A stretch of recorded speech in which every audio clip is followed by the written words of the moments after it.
Bon dimanche matin à tous, ça va bien? Yes. Qui se rappelle de la dernière prédication que j'ai faite? C'est pas un gros quiz, là, il n'y a pas de... La dernière prédication au mois d'avril était « Il fait-tu fret? » Je repose la question dans le sanctuaire ce matin. « Il fait-tu assez froid? Voulez-vous qu'on ferme l'air climatisé? » Il fait assez chaud? Petit rappel, on l'a annoncé pour les enfants d'apporter casquette, crème solaire, bouteille d'eau. Vous pouvez en apporter vous autres aussi. Hein? Vous pouvez apporter vos bouteilles d'eau quand il y a des journées comme ça. On s'excuse pour la climatisation. Moi, je vous promets que je vais apporter le message avec le dynamisme que je peux pour vous garder réveillés. Si jamais, à cause de la chaleur, vous vous endormez, je vais juste prier pour vous, que vous ayez une vision. Puis après ça, à votre réveil, vous allez pouvoir nous bénir. Amen. Ce matin, je commence. Premièrement, avant de commencer, je veux juste mentionner qu'avec la louange, sans le savoir, j'en parlais avec ma sœur, Liette a apporté des points où ça se retrouve ici. Fait que moi, je considère que ce matin, c'est une longue prédication avec différents intervenants, avec Dimitri qui a fait les annonces d'une façon vraiment formidable. La première fois, est-ce qu'on peut remercier...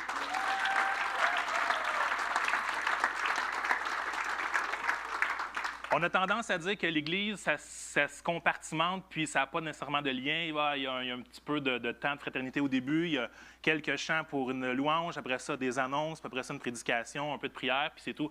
Mais quand on considère que le dimanche matin, le fait que vous vous déplacez, que vous veniez dans une église avec vos frères et vos sœurs, on a quelque chose de spécial. On englobe ça dans une réunion.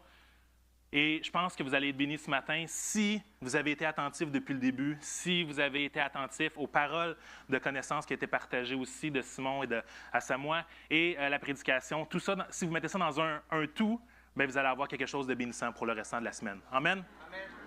Good. Ce matin, donc, je vais avec une première phrase. Moi, j'ai été surpris. Je pensais que c'était juste une phrase qu'on dit comme ça, mais ça a l'air que c'est un proverbe africain, donc pour la communauté africaine. Je vous lève mon chapeau. Je commence avec une phrase qu'on a souvent dit. « Seul, on va plus vite, mais ensemble, on va plus loin. » Saviez-vous que c'est un proverbe africain? Non? Probablement qu'au Québec, ça serait « En char, tu vas plus vite, mais à pied... » En tout cas.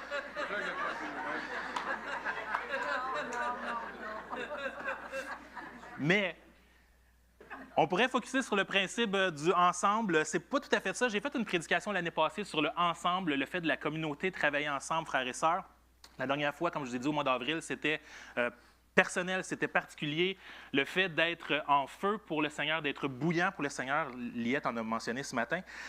Mais ce matin, c'est le principe de faire un duo, de travailler à deux. Et le titre de ce message, pour ce matin, c'est « Jamais deux sans toi ». Peut-être qu'il y en a qui vont avoir une référence au titre de ce téléroman des années 70, qui, comme moi, n'était pas né dans les années 70. Mais est-ce qu'il y en a qui connaissent « Jamais deux sans toi »? Ben oui, c'est évident. Je ne fais pas la promotion, c'est un vieux téléroman qui a eu une suite, c'est pas important, c'est pas ça le point. Le point, c'est « Jamais deux sans toi ». Je veux vraiment qu'on prenne une attention au avantage de faire équipe avec quelqu'un, de faire un duo, de former un duo. Et c'est justement ce qu'on va voir ce matin. Malheureusement, pour les célibataires, ce n'est pas une opportunité pour vous de vous trouver un conjoint. Ce n'est pas le but ce matin, mais si ça donne, vous allez pouvoir dire que de former un duo a été bénéfique pour vous en écoutant ce message.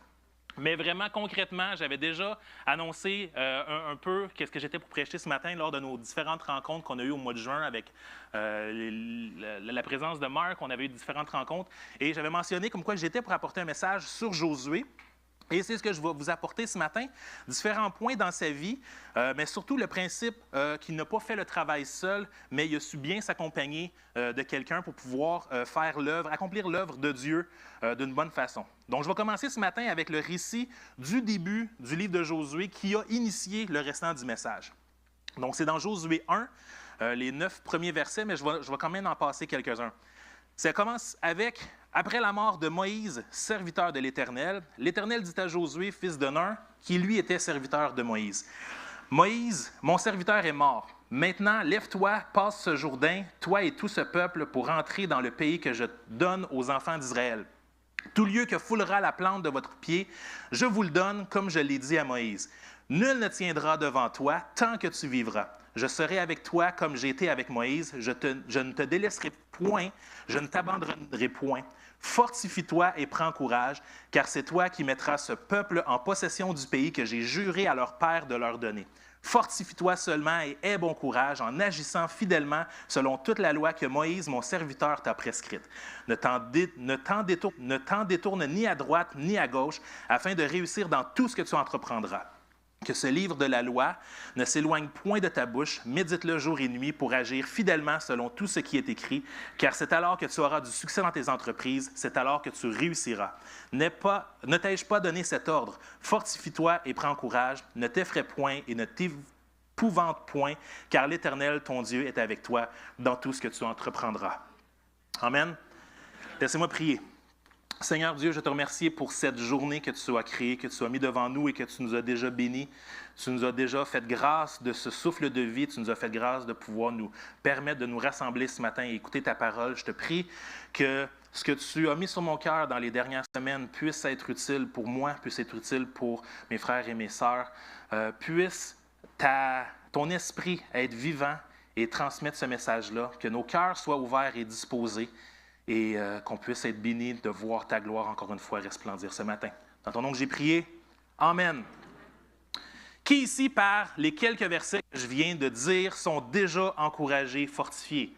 Parce que les paroles ont été données à Josué et on peut se l'approprier. Si on prend en considération, ne t'ai-je pas donné cet ordre? Fortifie-toi et prends courage. Ne t'effraie point, ne t'épouvante point, car l'Éternel, ton Dieu, est avec toi dans tout ce que tu entreprendras. Tu réussiras. Amen. Est-ce qu'il y en a qui sont encouragés? Est-ce qu'il y en a qui sont fortifiés? Est-ce qu'il y en a qui sont prêts à combattre les Étiens, les Amoréens, les Cananéens, les Phérésiens, les Éviens, les Jébusiens? Oui. Amen. Good. Parce que c'est ça qu'on va parler en fait. On va parler de la conquête du pays de Canaan. Et j'ai voulu, avant d'y arriver, j'ai voulu retourner un peu en arrière de savoir comment ça s'est passé dans la vie de Josué, justement. Donc, la première mention de Josué dans la Bible se trouve dans Exode 17, à un moment où le peuple d'Israël, qui est le peuple choisi de Dieu, se prépare à combattre les Amalicites. Je fais une petite parenthèse d'histoire et de généalogie pour les intéressés. Les Amalicites viennent de Amalek, qui est le petit-fils d'Ésaü. Et on sait que Jacob et Ésaü, deux frères, ont eu des chicanes, ont eu des problèmes. Et c'est pas étonnant que le peuple d'Israël, donc Jacob qui a changé de nom pour Israël avec le peuple d'Israël, et le peuple qui est descendu d'Ésaü avec Amalek et les Amalicites, soient encore en conflit.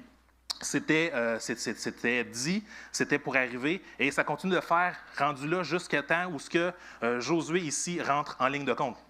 Donc, pour faire une petite histoire courte, ici au Exode 17, c'est le moment où peut-être que vous connaissez l'histoire, où il y a un combat, justement, les Amalicites viennent combattre les Israélites et Moïse monte sur la montagne et tant que Moïse a les bras dans les airs, les Israélites gagnent sur les Amalicites. Si les bras sont baissés, c'est les Amalicites qui ont un avantage et c'est là que Aaron et Hur vont monter de chaque côté de Moïse, tenir les bras et la bataille va finalement être emportée. La victoire va être donnée au peuple d'Israël. Vous connaissez ce passage? Oui. Bien, Josué était un de ceux qui combattaient. C'est lui qu'on mentionne comme quoi qui était au combat, épée à la main et défend et combat et justement a une première victoire. Donc, on voit ici Josué qui est déjà côté combattant et qui est prêt à pouvoir aider le peuple. Deuxième mention, c'est quand on va avancer un peu dans le chapitre 24 du livre d'Exode, on a une mention de Josué, justement, qui assiste Moïse. On parlait qu'il était serviteur, et il va l'assister pendant 40 jours quand même, quand que Moïse va monter sur le mont Sinaï, où Moïse va passer 40 jours entouré d'une grande nuée. Et également dans le chapitre 32, où on voit Josué qui est encore là, au bas de la montagne, qui est là à servir, et que Moïse va finalement redescendre avec les tablettes, avec les commandements, et c'est Josué qui va annoncer comme quoi qu'il se passe quelque chose au camp, ces choses-là. Donc on voit que Josué était présent, était vraiment proche de Moïse. On peut quasiment dire qu'il y avait comme une espèce de duo. Il était serviteur, donc automatiquement, il avait accès à cette proximité-là, il avait accès à la sagesse, il avait accès à comprendre, à savoir. C'est probablement lui qui a eu le plus d'informations sur les fameux 40 jours que Moïse a passés sur le dessus de la montagne. Il a été privilégié de faire ça et sa fidélité va être récompensée.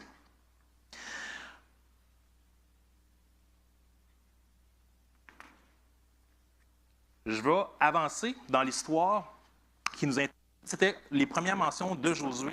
On va avancer au chapitre, au livre, en fait, de Nombres, et chapitres 13 et 14. Et encore là, les deux, chapitres 13 et 14, sont vraiment intéressants, mais par souci de temps, et justement parce qu'il fait chaud, je vais quand même passer certains passages pour y arriver.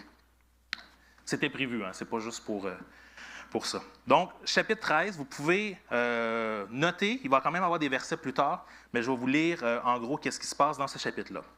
C'est l'Éternel qui dit à Moïse, « Envoie des hommes pour explorer le pays de Canaan que je donne aux Israélites. Tu enverras un homme issu de chacune des tribus et choisis-en un chef. » Donc, Moïse envoya des hommes, il en a envoyé 12, un par tribu. Et là, c'est le temps, si on parlait tantôt pour les mères qui ne peuvent pas enfanter, ne peuvent pas avoir d'enfants, si vous avez des suggestions de noms, n'en voici 12. On aime toujours ça, faire ça, sortir les vieux noms, puis vous les proposer. Donc, les 12 noms qui ont été choisis. On a Shamua, on a Shaphat, on a Caleb, Jigal, on a Osée, qui Moïse a changé son nom ensuite pour Josué. On a Palti, on a Gadiel, on a Gadi, on a Amiel, on a Sétur, on a Nashbi, on a Géuel. On a des prenants pour ces noms-là? Alors, c'est les 12 qui ont été envoyés et sont arrivés avec une commande de la part de Moïse. Donc, allez explorer le pays de Canaan. Vous examinerez comment il est, quel est le peuple qui l'habite, s'il est fort ou faible, s'il est nombreux ou non. Vous examinerez quel genre de pays il habite, s'il est bon ou mauvais, quel genre de ville il habite, s'ils sont ouvertes ou fortifiées. Vous examinerez aussi comment est le terrain, s'il est fertile ou pauvre, s'il y a des arbres ou non. Armez-vous de courage et prenez des fruits du pays. C'était l'époque des premiers raisins. Les hommes montèrent et explorèrent le pays. Ils arrivèrent jusqu'à la vallée d'Escol, où ils coupèrent une branche de vigne avec une grappe de raisin, la portèrent à deux au moyen d'une perche. Ils prirent aussi des grenades et des figues. Verset 25, on est rendu vers la fin. Ils furent de retour de l'exploration du pays au bout de 40 jours. Hein. On voit que le 40 est vraiment symbolique dans la vie de Josué. Et là, à leur arrivée, ils se rendirent auprès de Moïse. Puis je pense qu'on a les versets à partir de là. À leur arrivée, ils se rendirent auprès de Moïse, d'Aaron et de toute l'assemblée des Israélites à Kadès, dans le désert de Paran. Ils leur firent un rapport, ainsi qu'à toute l'assemblée. Ils leur montrèrent les fruits du pays. Voici ce qu'ils racontèrent à Moïse. « Nous sommes allés dans le pays où tu nous as envoyés. C'est vraiment un pays où coule le lait et le miel, et en voici les fruits. Mais le peuple qui habite ce pays est puissant, les villes sont fortifiées, très grandes. Nous y avons vu des descendants d'Anak. Les Amélicites habitèrent la région du sud, les Hittites, les Jébusiens, les Amoréens habitent la montagne, et les Cananéens habitent au bord de la mer Méditerranée et le long du Jourdain. » Caleb fit taire le peuple qui murmurait contre Moïse. Il dit, « Montons, emparons-nous du pays, nous y serons vainqueurs. » Mais les hommes qui l'y avaient accompagné dirent, « Nous ne pouvons pas monter contre ce peuple car il est plus fort que nous. » Ils dénigrèrent devant les Israélites le pays qu'ils avaient exploré. Ils dirent, « Le pays que nous avons parcouru pour l'explorer est un pays qui dévore ses habitants. Tous ceux que nous y avons vus sont des hommes de haute taille. Nous y avons vu des géants, les descendants d'Anak qui sont issus des géants. À nos yeux et aux leurs, nous étions comme des sauterelles. » Toute l'assemblée éleva la voix et poussa des cris, et le peuple pleura pendant la nuit. Tous les enfants d'Israël murmurèrent contre Moïse et Aaron, encore une fois. Ils ont murmuré encore une fois sur une bénédiction qui était à ça d'arriver. Je dis à ça, dans l'histoire, on sait qu'il restait 45 ans, mais il était à ça d'arriver. Il était rendu au point où il était là. Le peuple était là, l'armée était là, prête à conquérir ce pays-là. Il restait juste à savoir comment est-ce que le pays était en réalité.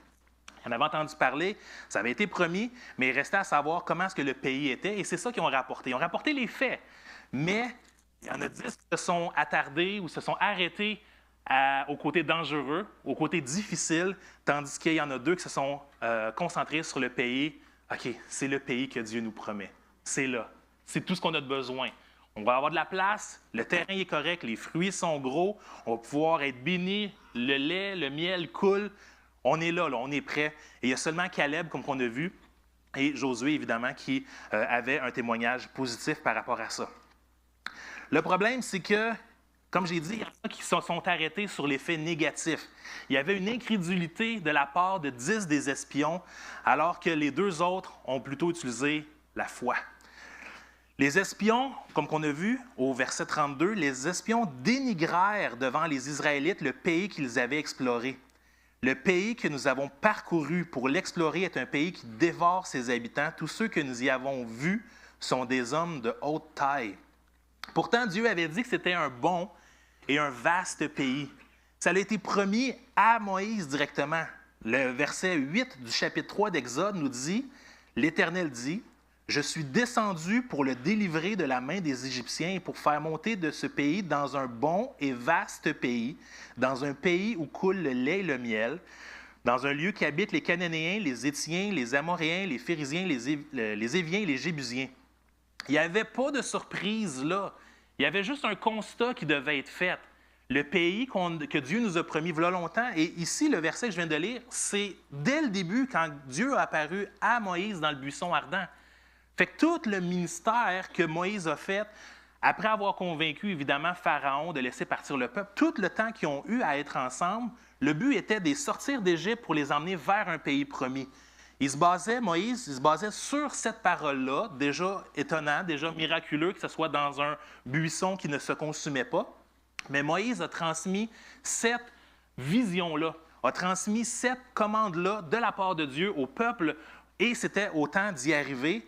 Ils ont constaté les faits et ils se sont quand même arrêtés à l'idée « Ah, mais ça va être trop difficile.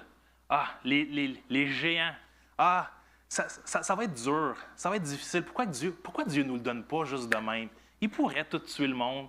Il pourrait faire ça facile. Pourquoi Dieu? » Fait qu'ils se sont mis à murmurer contre Dieu, évidemment contre Moïse, contre Aaron. C'est eux qui dirigeaient, c'est eux autres qui leadaient le peuple. Ils sont arrivés à voir le négatif au lieu de voir le positif.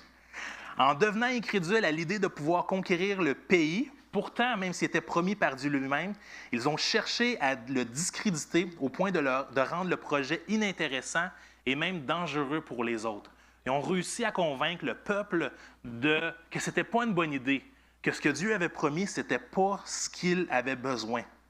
Le psalmiste, dans Psaume 106, 24, a dit « Ils méprisèrent le pays des délices, ils ne crurent pas à la parole de l'Éternel. » Ils ont méprisé une promesse de Dieu. Et j'ai été vraiment, vraiment surpris, touché, béni, choqué, mais béni de voir un passage de l'auteur de plusieurs commentaires bibliques, James Smith, qui a écrit sur ce passage-là, le passage de Nombre qu'on vient de lire, « Celui qui ne croit pas Dieu fait de lui un menteur. » On a parlé des promesses ce matin dans la louange. Si Dieu met à cœur au peuple de se diriger vers un pays promis, un pays où coule le lait et le miel, et que tu dis « Ah non, c'est pas pour nous ça. Ah, ça va être trop difficile. » Mais tu fais en sorte que la promesse qui vient de Dieu, donc Dieu est un menteur à cette promesse-là.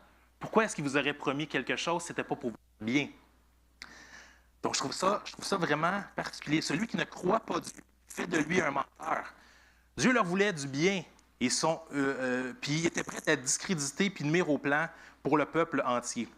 Même si la terre semblait bonne et fructueuse et elle était la provision que Dieu pour eux, ils ne voyaient aucun intérêt à cause de l'effort que ça leur demandait. Ils se sont mis à douter, ils se sont mis à mettre en doute les paroles de Dieu, un peu comme Adam et Ève.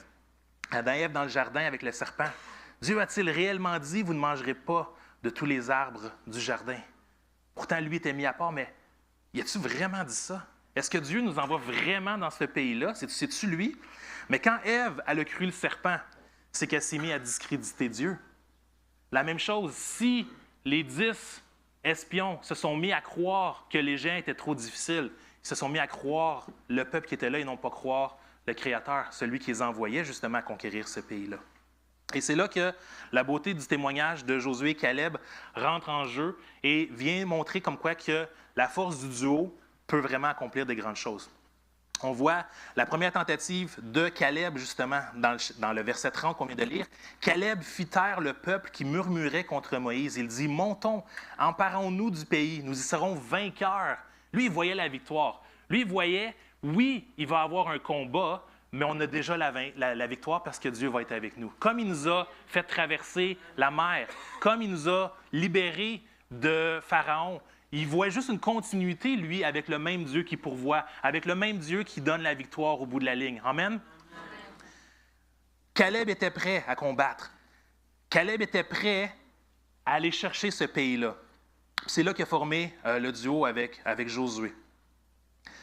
La deuxième tentative qu'ils ont eue, c'est le chapitre 14, verset 6. Parmi ceux qui avaient exploré le pays, Josué et Caleb déchirèrent leurs vêtements et parlèrent ainsi à toute l'assemblée des enfants d'Israël. Le pays que nous avons parcouru pour l'explorer est un pays très bon, non, excellent. Si l'Éternel nous est favorable, il nous mènera dans ce pays, il nous le donnera. C'est un pays où coule le lait et le miel. Seulement ne soyez point rebelles contre l'Éternel et ne craignez point les gens de ce pays, car ils nous serviront de pâture. Ils n'ont plus d'ombrage pour les couvrir. L'Éternel est avec nous, ne le craignez point. Amen. Amen. Deux qui se sont accrochés à ce que l'Éternel pouvait leur donner, qui se sont accrochés aux promesses. Comme j'ai dit, 2 parmi les 12 disent que ça va être bon d'y aller. Pourtant, ils se basaient sur les mêmes faits. Il y avait les mêmes informations. Ils ont parcouru ensemble le territoire.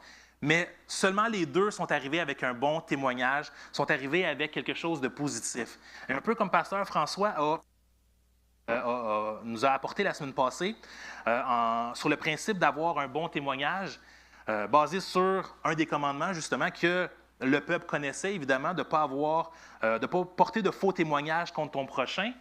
Bien, Josué et Caleb se sont dit la même chose. On pourrait juste s'allier avec les 10, puis on va laisser faire. On va trouver ça, on va attendre un peu. On va laisser Dieu nous aider. Non. Ils ont fait le bon témoignage sur le principe. Oui, il y a de la difficulté, mais c'est exactement ce que Dieu nous a promis en utilisant les mêmes termes que Dieu avait donnés à Moïse. Le pays où coule le lait et le miel. Le pays qui était bon, le pays qui était même très bon, qui était excellent. Eux autres, ils sont allés une coche de plus, sont allés avec l'excellent. Le témoignage qu'ils ont eu est arrivé pour finalement convaincre tout le peuple d'y aller. Les gars, ils sont arrivés en héros. Les gars, ils ont donné un bon témoignage et tout le peuple ont été d'accord pour aller de l'avant, n'est-ce pas? Non. Ah, je voulais vous tester. C'est pas ça qui est arrivé. Verset 10, toute l'assemblée parlait de les lapider. Ouais. Toute l'assemblée parlait de les lapider. On n'avait pas vu cela, hein? On pense que des fois, avec le momentum, OK, il y en a 2 qui s'allient, on y va, on va de l'avant. Non. Toute l'assemblée parlait de les lapider lorsque la gloire de Dieu apparut sur la tente d'assignation devant tous les enfants d'Israël. Et l'Éternel dit à Moïse, « Jusqu'à quand ce peuple me mépriseras-tu? Jusqu'à quand ne croit-il pas en moi, malgré tous les prodiges que j'ai faits au milieu de lui? » Soulignez cette phrase, « Merci Seigneur pour l'intervention, de ton intervention dans nos vies. » Quand on n'a plus de mots, Dieu est là. Amen. Quand on n'a plus de façon de convaincre l'ennemi, quand on n'a plus de façon de convaincre nos frères et nos sœurs de suivre la volonté de Dieu, Dieu peut quand même agir. Quitte à ce que ce soit lui qui agisse directement. Amen. Dieu a manifesté sa grâce tout au long du chemin qu'ils ont parcouru. Pourtant, ils doutent encore une fois de sa promesse qui était pourtant certaine. Ils l'ont vu, le pays exactement décrit. Ils l'ont vu, puis ils doutaient encore. Ceux qui ne croient pas en Dieu pleurent et gémissent, mais ceux qui croient en Dieu se réjouissent. Et une autre phrase sortie de James Smith qui dit « L'incrédulité écarte de Dieu et bannit la direction de l'esprit. » Si on doute, c'est sûr qu'on met Dieu de côté. C'est sûr qu'on met Dieu dans une case, dans une petite boîte qu'on fait. Ah, c'est pas pour moi. T'es sûr? Je pense que tu t'es trompé. Non, c'est pas ça que... Je pense pas que tu as raison. C'est fort. Tu te mets à la place de Dieu pour choisir qu'est-ce qui est la bonne chose. À l'inverse de l'incrédulité, justement, c'est la foi. Si nous croyons que c'est Dieu qui parle au travers de sa parole, nous devons croire avec foi et conviction. C'est pas pour rien qu'on dit que c'est la parole de Dieu. C'est sa parole mise par écrit pour nous. Il faut y croire. Il faut croire avec la foi. Et Hébreux 11,6 nous dit clairement, sans la foi, il est impossible de plaire à Dieu. Comment est-ce qu'on peut plaire à Dieu si on ne croit pas qu'est-ce qu'il nous dit? Si on ne parle pas qu'est-ce qu'il nous met à cœur, qui nous inspire, qui nous dit dans sa parole, qui nous dit dans des promesses qu'il a pour nous? Dieu est davantage réjoui par la foi que nous avons que par les œuvres que nous faisons. Beaucoup disent qu'ils croient tout ce qui est écrit dans la Bible, mais souvent, elle est mise en doute. La foi certifie que Dieu est vrai, et ceux qui prennent sa parole au mot verront qu'il est fidèle. Amen. Prenez sa parole au mot. Dieu est fidèle. Et souvent, on a de la difficulté dans notre vie, dans notre marche, quand il y a des moments qui sont plus sombres, des moments qui sont plus tranquilles, de s'accrocher à ces promesses-là. Mais c'est là qu'ils ont toute leur valeur.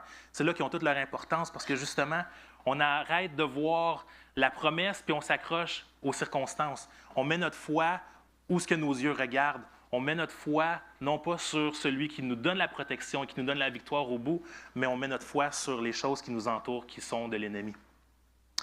Je vous ai sorti 7 promesses, en plus de celles qu'on a vues tantôt de Josué qui dit « Ne t'effraie pas, prends courage, car l'Éternel, ton Dieu, est avec toi dans tout ce que tu entreprendras. » Ça, c'en est une solide.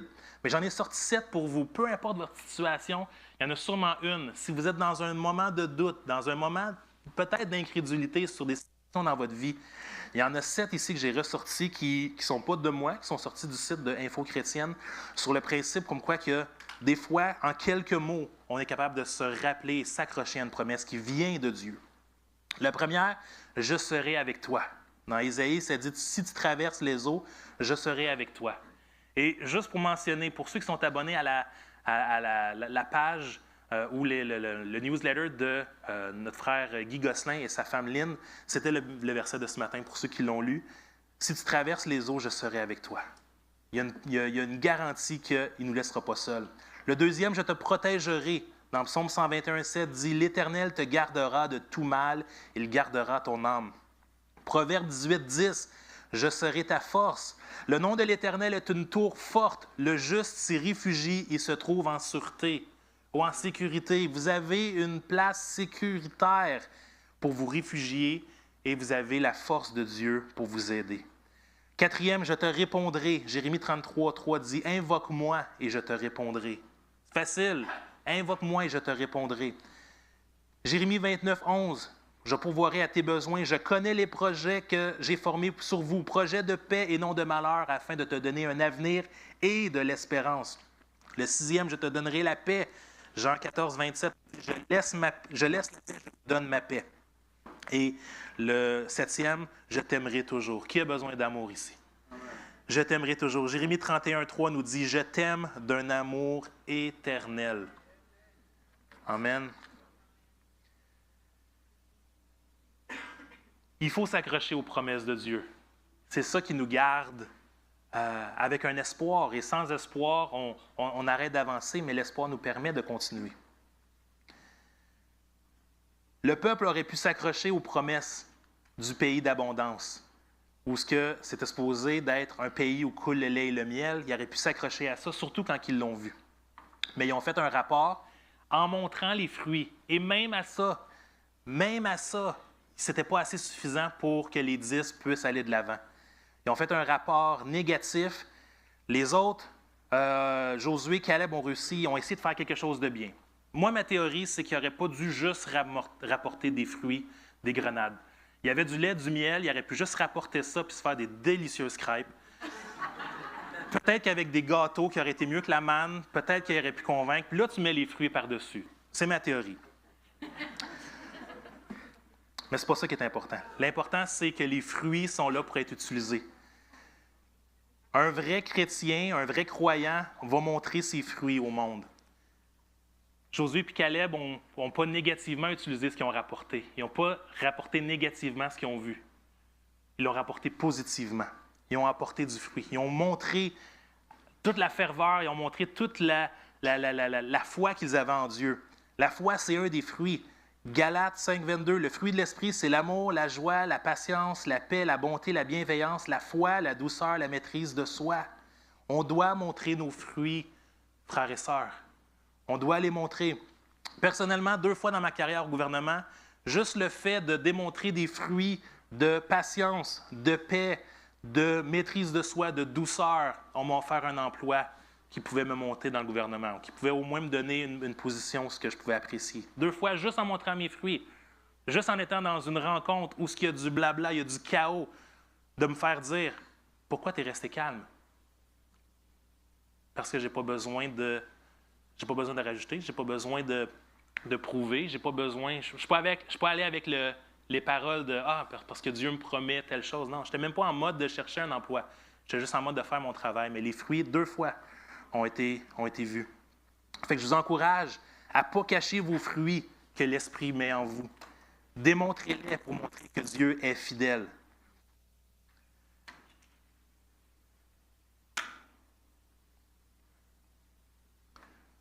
Un des trucs qu'on fait, Joël, tu peux mettre la première image, c'est qu'on va voir, il faut montrer les fruits. J'utilise des fruits, j'ai du fruit. Je suis une personne très, très joyeuse, je vais montrer du fruit de la joie. Puis après ça, tu te mets avec quelqu'un et tu te dis, je vais partager ma joie avec quelqu'un. Et là, tu réalises que l'autre personne, c'est pas si facile, elle n'est pas une personne de nature joyeuse. Là, ça devient un peu plus difficile. Et là, on se laisse prendre parce que l'autre personne apporte toujours du négatif, apporte des problèmes. Et toi, tu essaies avec ta joie de pouvoir compenser. Mais des fois, les arguments sont tellement bons, sont tellement puissants que tu te mets à douter un peu, puis tu te mets à prendre un petit peu de leur attitude, un peu de leurs fruits. Mais quand un bon fruit se met à côté d'un bon fruit, ça fait un beau plateau de fruits. Mais quand un bon fruit se met à côté d'un fruit moins bon, ça donne ceci. Un mauvais fruit va affecter les bons fruits. C'est très rare qu'un bon fruit va être capable de convertir un fruit pourri pour redevenir bon. C'est très, très rare. C'est pas impossible. Rien n'est impossible à Dieu. Mais faites attention de vous démontrer les fruits. S'il faut, retirez-vous un petit peu, priez, trouvez des personnes pour pouvoir aider. Mais tombez pas dans le piège de se laisser convaincre par quelqu'un qui porte du mauvais fruit et de prendre ses patterns et de prendre son témoignage et de prendre ce côté-là. Josué et Caleb se sont mis ensemble et sont allés pour dire « Si l'Éternel nous est favorable, il nous mènera dans ce pays qu'il nous donnera. Ne craignez point les gens de ce pays. » La foi nie pas les difficultés. Elle n'enlève pas les difficultés. Ça fait juste... Je suis correct avec... Ça fait du grichage. C'est pas grave. Merci. La foi nie pas les difficultés. Elle ne les empêche pas non plus, mais elle brandit face à elle la promesse. Comme je viens de dire, puis encore une fois, ça a été dit ce matin, la foi est de croire que rien n'est impossible à Dieu. Luc 1, 37, il n'y a rien qui est impossible à Dieu. Les conditions sont simples. Il faut le faire, mais les conditions sont simples. 1, écouter sa volonté. 2, croire sa promesse. 3, demeurer dans sa présence. Et 4, reconnaître sa puissance. Je vais boucler l'histoire de Josh et Caleb. Je permets, est-ce que je continue? Oui, OK, c'est bon. Ça va pour vous? OK, c'est bon. Je vais boucler la boucle avec l'histoire de Josué et Caleb. Suite au rapport des 12 espions, on a vu que Dieu est intervenu directement, puis voici ce qu'il a dit. « Aucun des hommes ne verra le pays que j'ai promis à leurs ancêtres.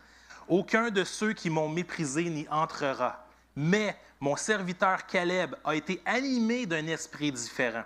Il m'a obéi sans hésitation jusqu'au bout. C'est pourquoi je le ferai entrer dans le pays où il s'est déjà rendu, et ses descendants y en hériteront. » Et il a continué un peu plus loin. « Vous n'entrerez pas dans le pays où j'avais promis par serment de vous installer, excepté Caleb et Josué. » Ils ont été les 2 seuls avec leur descendance de pouvoir accéder à ce pays. Parce qu'il y avait la foi. Pas parce qu'ils ont ramené des fruits.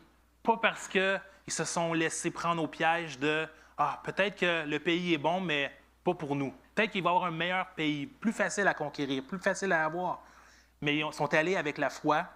Josué et Caleb ont réussi à profiter de ce pays-là et leur leur descendance. Et ce que je trouve beau, c'est de voir justement la fin, de voir l'accomplissement de tout ça. On peut lire dans le chapitre 11 de Josué, donc, on a vu l'histoire des espions dans nombre. Au début de la prédication, on avait vu dans Josué 1 au quoi qu'il s'en allait combattre, mais que Dieu était prêt avec lui.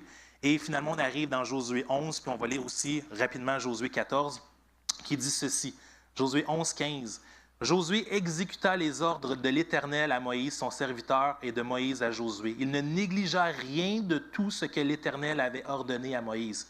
Josué s'empara donc de tout le pays, selon tout ce que l'Éternel avait dit à Moïse, et Josué le donna en héritage à Israël, à chacun sa portion d'après leur tribu. Puis le pays fut en repos et sans guerre. Josué a accompli. Ça lui a pris 45 ans pour conquérir Canaan. Mais il s'est accroché à la promesse et il a eu ce pays-là pour après ça vivre en repos et sans guerre. Et voici ce que Dieu avait pour Caleb. On voit dans le chapitre 14, les fils de Juda s'approchèrent de Josué et Caleb lui dit, « Tu sais ce que l'Éternel a déclaré à Moïse, l'homme de Dieu, au sujet de moi et au sujet de toi à Kadès. J'étais âgé de 40 ans lorsque Moïse, serviteur de l'Éternel, m'envoya de Kadès pour explorer le pays et je lui fis un rapport avec droiture de cœur. Maintenant, voici, l'Éternel m'a fait vivre comme il l'a dit. Il y a 45 ans que l'Éternel parlait ainsi à Moïse lorsqu'Israël marchait dans le désert et maintenant, voici, je suis âgé aujourd'hui de 85 ans. Je suis encore vigoureux. Comme au jour où Moïse m'envoya, j'ai autant de force que j'en avais alors, soit pour combattre, soit pour sortir et pour rentrer. Josué bénit Caleb et lui donna Hébron pour héritage. Caleb, 85 ans, vigoureux et fier d'avoir l'héritage que Dieu avait promis. Amen. Est-ce qu'il y en a ici qui ont 85 ans et plus? 85 ans et plus, encore vigoureuses? Amen. 85 ans, c'est pas la fin. C'était pas la fin pour Caleb. 85 ans, c'était OK, je peux être dans la place que Dieu m'a promis. Vous pouvez être dans la place que Dieu vous a promis aujourd'hui. Est-ce qu'il y en a qui ont 40 ans? Dans le coin de 40 ans, dans la quarantaine. OK, 35 à 50. 45 belles années peuvent être devant vous en mettant votre foi en Dieu. C'est pas 45 ans de facilité sur le bord d'une plage à rien faire. Ça peut être 45 ans de combat, mais combattre dans l'armée de Dieu n'est pas une défaite au final, c'est une victoire au final. Amen. Il y en a qui préféreraient, peut-être comme certains des espions, ils auraient préféré voir le pays puis voir, c'est vaste, c'est beau, c'est vide, pas de gros peuple, pas rien, des belles ressources à exploiter. Ils auraient voulu la facilité. C'est peut-être ça qui les a tracassés, de l'idée que ce ne serait pas si facile que ça. Mais si un Dieu est capable de séparer une mer en deux, Dieu est capable de pouvoir aider dans un combat. Il l'avait déjà vu avant avec Josué. Josué était là. C'est peut-être ça qui a aidé à se rappeler que la possibilité de combattre avec Dieu est digne de victoire à la fin. Mais ils ne se sont quand même pas laissés intimider ou laissés convaincre par les autres qui avaient un mauvais témoignage. Et dans la même idée, comme quoi on voit leur histoire qui a eu un positif, c'était les deux seuls. Imaginez, sur un peuple qu'on estime à 1 million de personnes, imaginez, il y en a juste 2 qui ont pu rentrer avec leur descendance, qui ont pu profiter. Ils ont eu besoin des autres pour combattre, sont morts, puis après ça, les autres sont rentrés. C'est un peu triste sur le pourcentage, mais imaginez ceux qui ont mis leur foi, comment est-ce qu'eux autres ont réalisé à quel point ça vaut mieux la peine de servir un Dieu créateur, un Dieu tout-puissant, souverain, plutôt que de se laisser abattre par les autres, se laisser décourager. Ils ont pu toucher à cette promesse-là. Et de la même façon, on peut toucher aux promesses que Dieu nous a mises. Ce que je vous ai dit tantôt, Dieu est avec nous, il va vous protéger, donner sa force, il va vous répondre pour voir à vos besoins, vous donner la paix, et il va toujours vous aimer. C'est quelques-unes des promesses de la Bible. On a eu d'autres promesses aussi dans les chants de ce matin. Je me permets de prendre la feuille, comme quoi qui dit... Par sa puissance, il transforme. Par sa puissance, il guérit. Par sa puissance, il renouvelle. Par sa puissance, il agit. Les maladies s'enfuient, les aveugles voient, les paralytiques sautent de joie, les stériles enfantent, les sourds entendent par sa puissance. Amen. C'est quelques-unes des promesses. Et le but du message initial était de juste réaliser, trouvez-vous un partenaire spirituel. Trouvez-vous quelqu'un où est-ce que vous allez pouvoir être des frères, des sœurs de combat spirituel. C'était ça initialement. Dieu me rajoute une couche sur le principe que c'est vrai que ça se peut que ça soit difficile. Dans certaines personnalités, certaines situations, ça va être un peu difficile d'avoir une assiduité ou de trouver une façon de pouvoir combattre, de pouvoir prier régulièrement. Ça, c'est un but de vous associer avec quelqu'un. Mais sachez qu'à la base, le jamais deux sans toi s'applique surtout avec Dieu. Dieu et toi, ça fait des grandes choses. Parce que Dieu peut agir à travers toi. Et tu peux agir aussi au nom de Dieu. Tu peux être le fruit qui va être nécessaire pour pouvoir aider. Tu peux être la personne de foi qui va pouvoir aider à faire avancer un projet, qui va pouvoir aider à convaincre les gens de suivre les promesses de Dieu. Amen. La parole de Dieu promet à tous ceux qui croient à Jésus le pardon, la paix, la vie éternelle. Et je trouvais ça super bien parce qu'elle m'est revenue 2 fois dans mon fil de Facebook, fait que je vous l'apporte. C'est-à-dire que la science dit que pour vivre, l'humain a besoin de 4 éléments de base. L'eau, l'air, la nourriture et la lumière. La Bible dit ceci de Jésus. « Je suis le souffle de vie, je suis l'eau vive, je suis le pain de vie, je suis la lumière du monde. » La science a donc raison, nous avons besoin de Jésus pour vivre.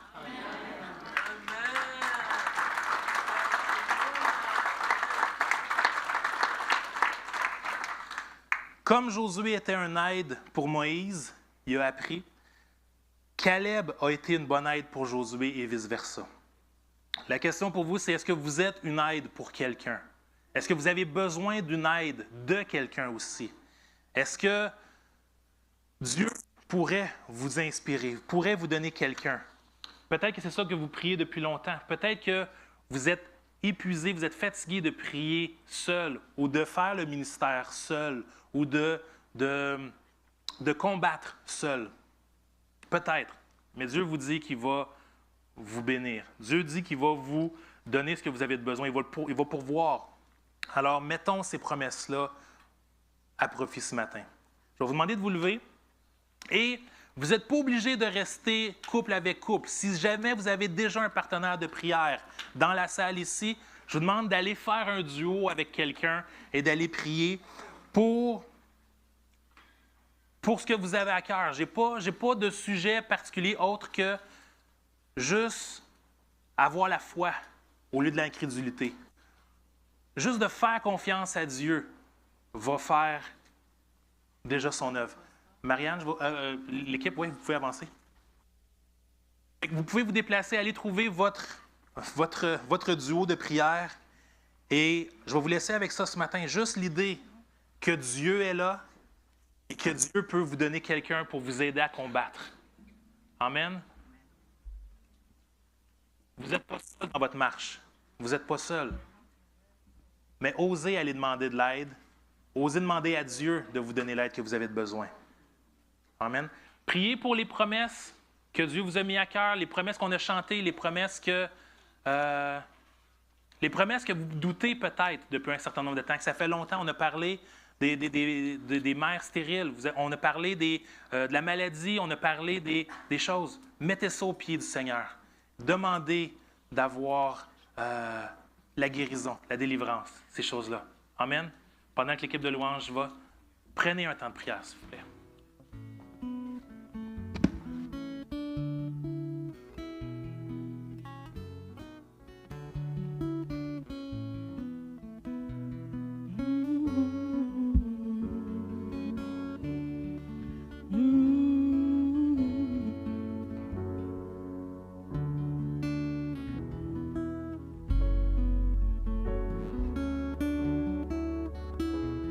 La beauté de son nom, mon âme est perdue. Je veux n'être qu'à toi. Jésus, je t'aime. Reçois du peu que je trouve à donner, tout l'amour que mes yeux n'ont pas su te montrer. Je veux n'être qu'à toi. Jésus, je t'aime. Rien n'est plus beau. plus beau que ton nom. Rien n'est plus saint que le sang du pardon. Je veux n'être qu'à toi, Jésus mon roi.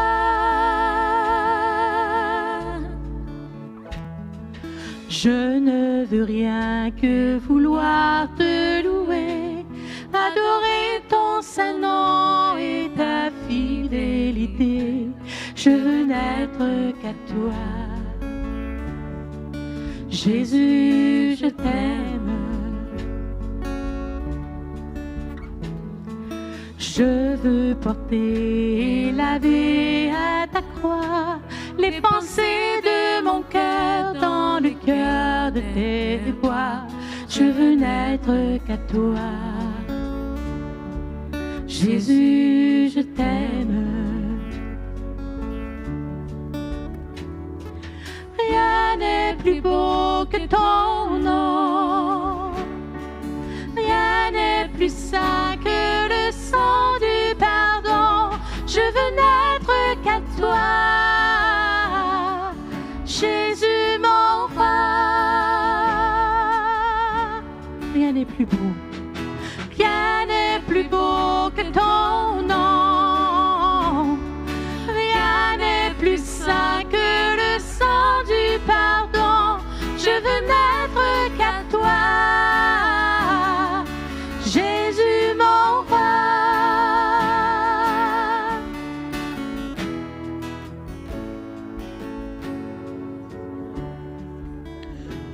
Je veux juste remercier le Seigneur pour tous les Josué, tous les Caleb dans cette salle ce matin.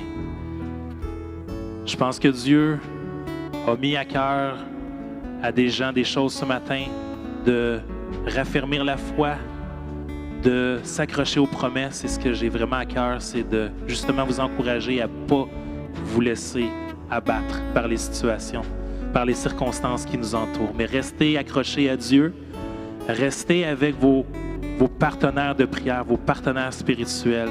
Osez les appeler quand vous avez besoin d'aide. Osez appeler quand vous avez besoin de prière. Il y a l'équipe pastorale, il y a la chaîne de prière. Vous pouvez avoir ces ressources-là.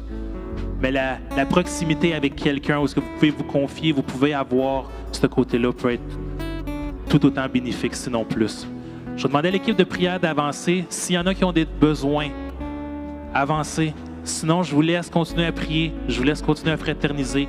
Je veux juste vous encourager de garder vos yeux sur Dieu. Amen. Restez accrochés à ses promesses chaque jour. Soyez bénis tout le monde.